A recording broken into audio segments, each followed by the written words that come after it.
माहेश्वर से उज्जैन। रात का अंधेरा अभी पूरी तरह छटा भी नहीं था। ठंडी हवा चेहरे से टकरा रही थी।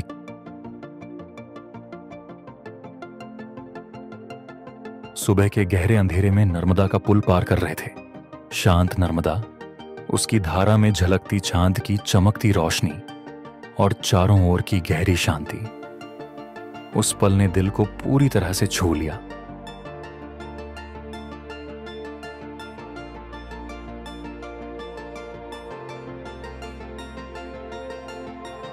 कड़ाके की ठंड और हम साइकिल रोड के किनारे लगाई और होटल में दौड़े।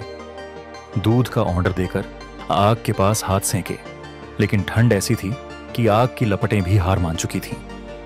उंगलियां मानो बर्फ बन चुकी थीं। महाराष्ट्र में सिर्फ साइकिल की जर्सी काफी थी, लेकिन आज बनियान, उसके ऊपर शर्ट, फिर साइकिलिंग जर्सी और उस पर स्वेटर और चेहरा भी ढका हुआ।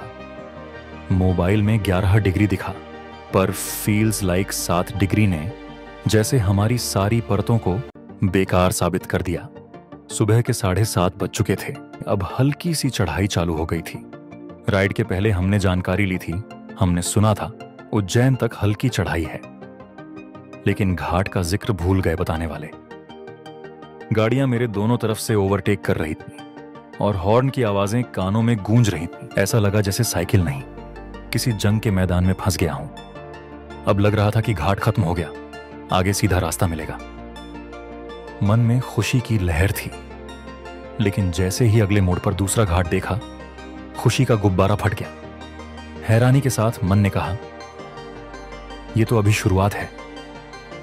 हम अब कछुए की चाल से आगे बढ़ रहे थे और आसपास से ट्रकों और कारों की तेज आवाजें हमारे हौसले को परख रही थीं। उनके धुएं का गुब्बार हर सांस को चुनौती दे रहा था। जैसे ही सीधा रास्ता दिखा, लगा घाट का संघर्ष खत्म हो गया, लेकिन किस्मत ने फिर वहीं खेल खेला। सामने फिर से पहाड़ी रास्ता आ गया और दिल में वही डर समाया, क्या कल जैसा मुकाम फिर छूट जाएगा। शब्दों के पहाड़ों पे लिखी है दास्तां, ख्वाबों के लिफाफों में छुपा है रास्ता। हम चले बहारों में, गुनगुनाती राहों में। 10 बज चुके थे और 3 घाट चढ़ने के बाद पेट में भूख का तूफान मच चुका था। चढ़ाई खत्म हुई और सीधा रास्ता दिखा और रास्ते के किनारे होटल दिखा, तो हमने अपनी साइकिल उस दिशा में मोड़ दी। वहीं हमारी मुलाकात महाराष्ट्र से आए साइकिल राइडर दत्ता सूर्यवंशी से हुई। नाश्ते के बाद हम आगे के सफर के लिए तैयार हो गए। अब गर्मी महसूस होने लगी थी, इसलिए सिर्फ साइकिल जर्सी ही पहना था।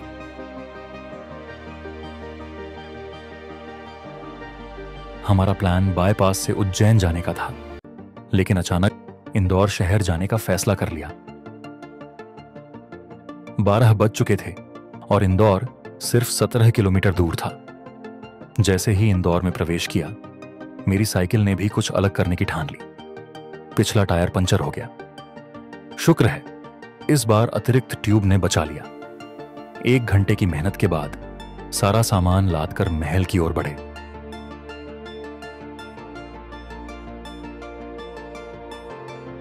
गूगल मैप चेक करते करते भीड़ में से हम आगे जा रहे थे।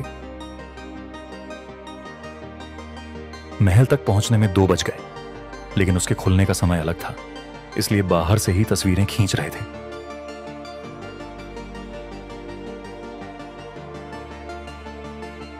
हमारे अनोखे पहराव ने वहां मौजूद भीड़ को खींच लिया। कुछ लोग हमारे चारों ओर जमा हो गए और सवालों की बौछार शुरू कर दी। फिर तो सेल्फी का सिलसिला ही शुरू हो गया। भीड़ के साथ सड़क सुरक्षा पर चर्चा करने का मौका मिला। हमने लोगों को प्रेरित किया कि वे भी सड़क सुरक्षा के लिए काम करें। वहां के प्यार और महल की खूबसूरती से उत्साहित होकर हमने अपनी यात्रा को फिर से शुरू किया। लगभग 4 बजे हमने दोपहर का भोजन होटल अशोक वाटिका में किया। अब दिन ढल रहा था और फिर से ठंड महसूस होने लगी। रास्ते में अचानक छत्रपति शिवाजी महाराज की एक प्रतिमा दिखी। हम उन्हें देखने के लिए रुके, तस्वीरें लीं उनका आशीर्वाद लिया और आगे बढ़ गए।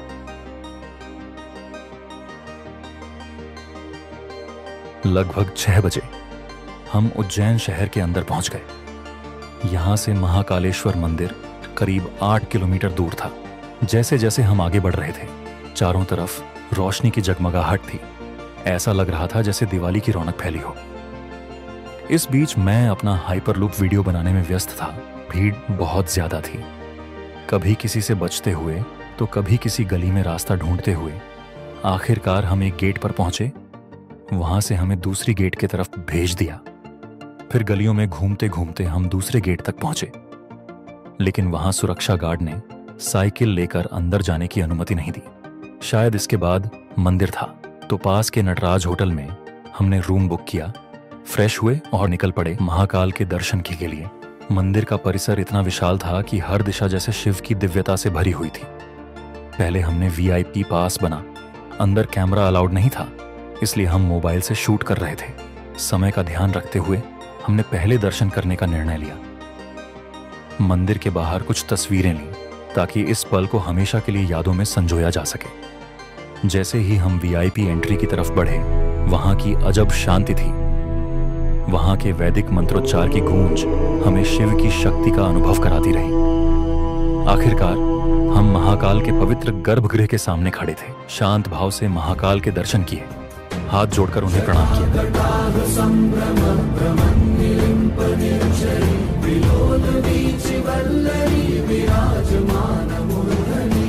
महाकाल के दर्शन के बाद बाहर निकलते ही हम उस दिव्य वातावरण को कैमरे में कैद करने में व्यस्त हो गए।